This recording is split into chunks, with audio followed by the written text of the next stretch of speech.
This is SSSVEDA day 3. I'm not sure where the day will go. It's supposed to be in the mid 60s here today. First time it's been in the 60s.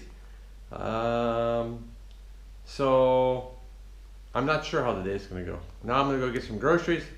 I need to get some stuff, some veggies and some fruits and stuff like that for next week. After that, I think I'm going to go to a park. Warm weather like this, who can't go out and enjoy the weather like this? Because Monday through Friday, it's back to work, 8 to 5. So we'll see how the day develops. Stay tuned. So I'm not actually at Kurpark, but they have this string of parks that go down this kind of like a small valley that goes to Kurpark. And so I parked up there because I like walking through here. And I mean, look at this. Now imagine the smell that comes with these flowers. Wow, really nice. Beats sitting behind the computer. I'll do that later on. So yeah, nice, I guess you say it's a nice spring day. I've crossed the street and still heading towards Kurpark. You can see that this park system is really nice. You know, and we're talking in Wiesbaden, which is a pretty good sized city. How many of you live in a town or city that have a really nice park system within it? That's one of the things I do like about Germany. Even the big major cities and small towns and stuff, they have a park you can go to, and they got benches and stuff so you can sit around and just enjoy the moment. Of course, Sunday here in Germany is a lot different than in the States. Most of your stores are closed. Usually the only stores that are open on Sunday are restaurants and bars and bistros and stuff like that. But everything else is shut down. Everybody gets Sunday off just about. I think it's really nice, and people take advantage of that by coming to these parks, or they go to the woods and they do trekking, or they bicycle from town to town, because the bicycle path system and stuff like that here in Germany is really good. Really nice. So now we're actually reaching part of Kurpark. So here they don't allow bicycles. So you can have you have joggers in here and people walking and stuff like that, but you're not worrying about bicycles running you over and stuff like that. So somewhere up here I'm going to set up a few time lapses and talk about my greatest mentor and vacation spots, I guess. Kind of combine the day, so to speak. I'd have to say my parents have had the most effect on my life. My mom, with her always positive attitude,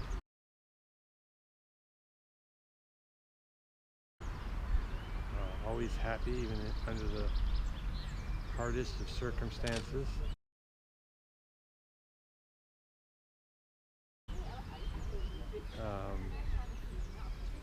You know, as she got older, one of the things she did is, you know, she broke her wrist, and the next day she's laughing about it. She could laugh at times that I think the average person just would not be able to. And she had a positive effect of everybody around her.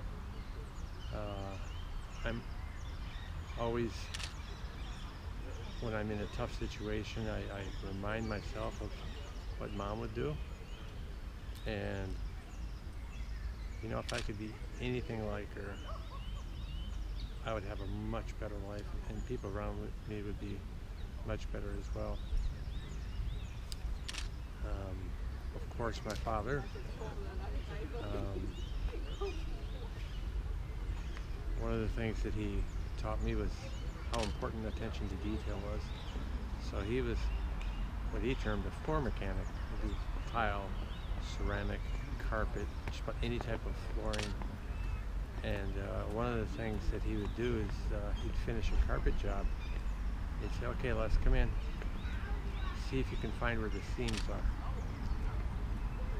that's how much pride he took in his work and attention to detail, because he wanted it so that if someone could go into their house and not see the seams or be able to find the seams to where he had to put the carpet together, because the rooms were bigger than the carpet room. We got a time lapse going. Once it's finished, then I'll move to another location and get a couple more time lapses while I'm here.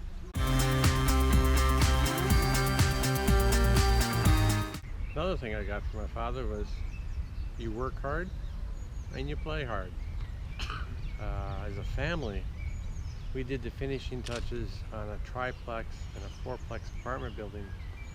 And you know, when we worked, and then again, when we were finished for the day, we actually built a ping pong table using a 4x8 sheet of plywood and some 2x4s and stuff like that.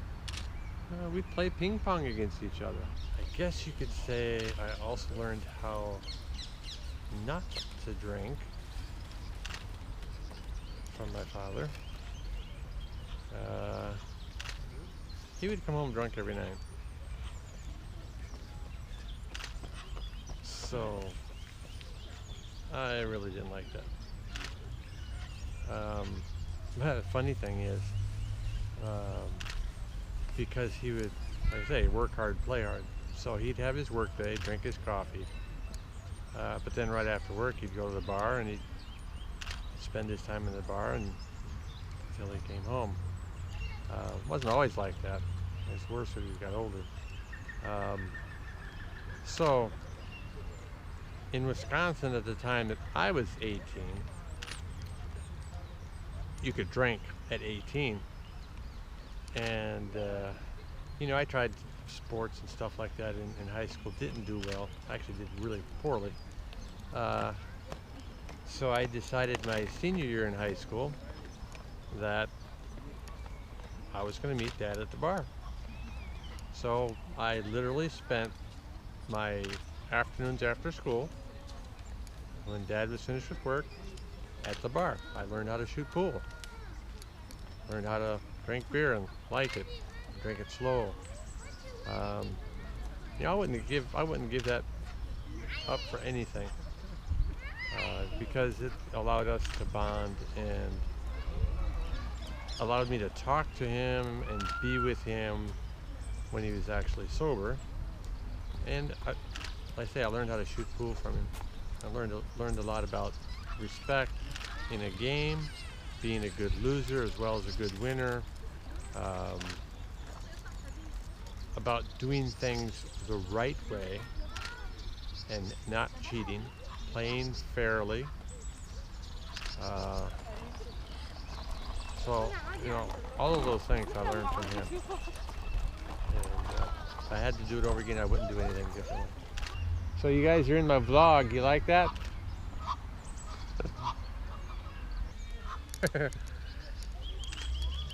Who would rather be behind a computer right now? I don't think so. I think we have the sighting of the first beer garden open for this year. It'll be behind me on my right.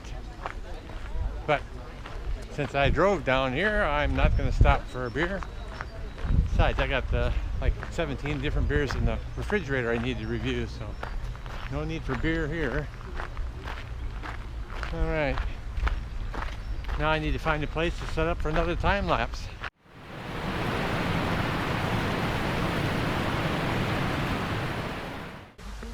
Another thing I learned from my father was how to shoot, how to hunt.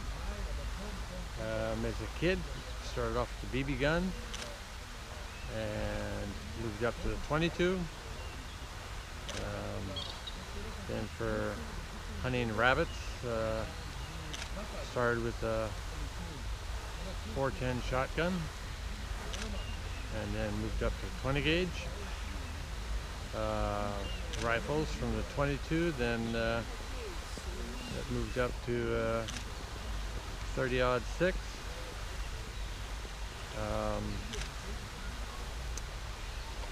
Yeah, I really learned to shoot in the Marine Corps though. But I think that'll be another story. some other time. All but one of his brothers enlisted to go in the army during World War II. And the only reason the one didn't was because of health reasons.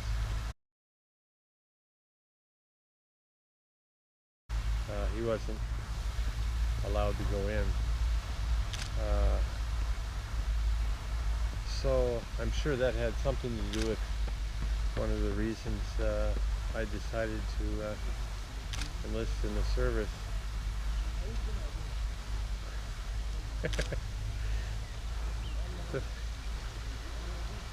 The funny thing is, the recruiter came out and gave his presentation, and sounded good, and I was all excited, of course. And one of my best friends was there with me, and so my best friend went home, and Dad came out to talk to me, and he says, "Nope, I don't like it. I don't want you to do it." But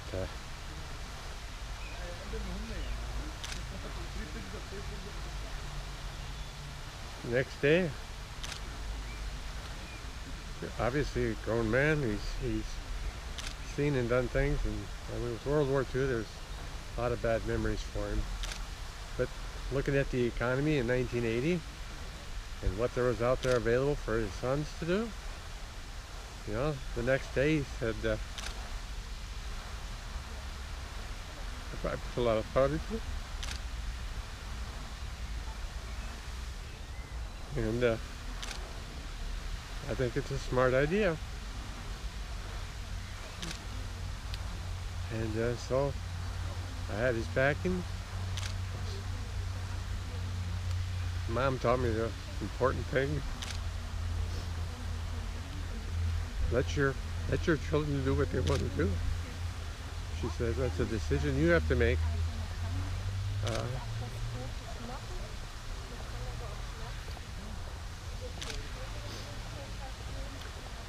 She lost a brother in the Korean War,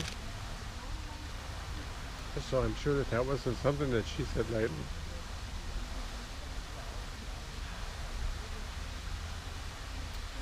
Sorry for the drama.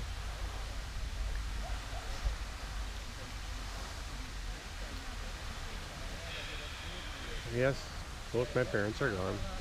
Mom died a year ago, February, and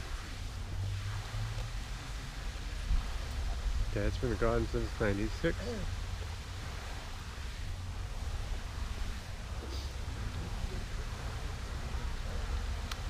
Miss them both.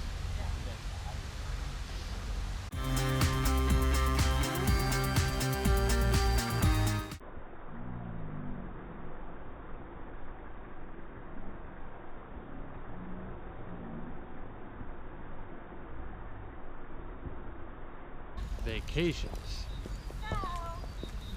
Where do I want to go on vacation? I don't think it matters too much. So let's see what pictures I can pull up of vacations I've had in the past.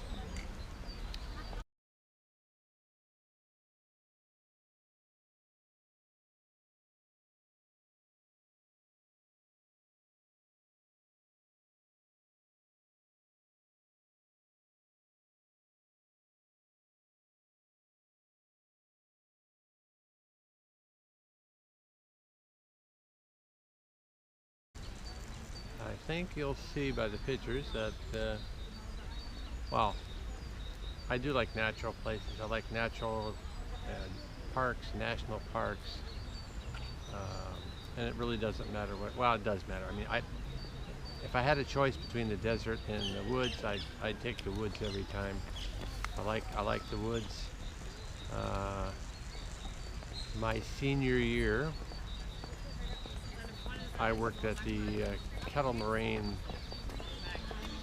Conservation Camp in north central Wisconsin.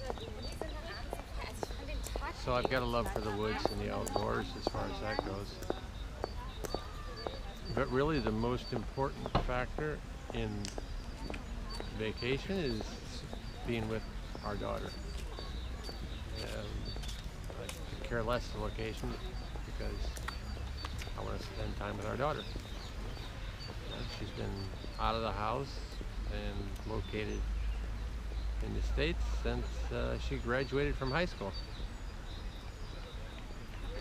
So, thanks to Skype, I get to see her frequently. But as you know, seeing someone on Skype and actually being with them is not the same thing. So, in answer to the question, I would say any type of natural habitat, we're with our daughter. That would make a perfect vacation for me. Let's say that you're in the middle of nowhere, okay? You can be sitting in your front yard, and if you let your mind work the way your mind can work, you could be at the best place there is to be at that moment. You don't need to be in Hawaii or California or Japan or Korea or Germany. Right where you are can be the best place that there is. There's been more than one time that I've been here and didn't feel like going anywhere, so I just sat my lawn chair up outside, pulled out a beer, and that was the place to be. So don't let physical geographic location limit your ability to have a vacation. Let your brain, let your mind work for you. Your mind is a powerful thing.